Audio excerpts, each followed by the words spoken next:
great brands start inside.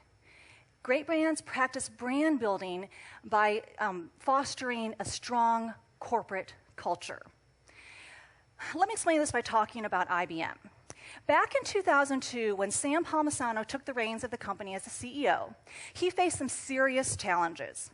The company, which had once been a computer hardware powerhouse, was now generating the bulk of its revenues from services and software. And so he had to lead his entire organization to operate under this new business model, and he had to set expectations both internally and externally on how they were going to succeed in doing so. He also faced a workforce that, quite frankly, had bred some sense of entitlement and arrogance. You know, when you want to set a new direction for your company, culture change may not be the first place that you might think of. A more common, attractive approach is to overhaul your communications, put a fresh face on your company and product, and kind of go from there.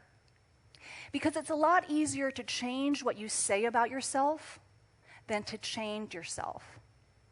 And truth be told, a public makeover is usually the fastest way to get the attention of customers and investors alike. So conventional wisdom would have suggested that that's where Sam Palmisano should have started.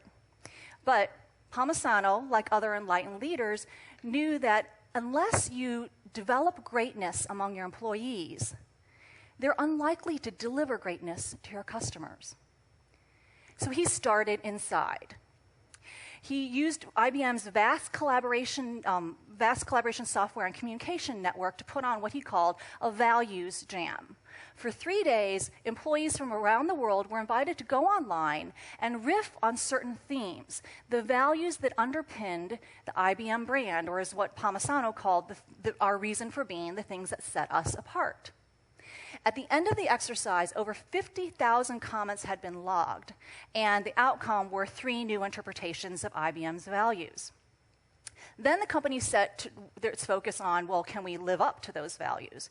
So Palmisano asked his direct reports to identify the gaps between those values and the reality of what they were practicing.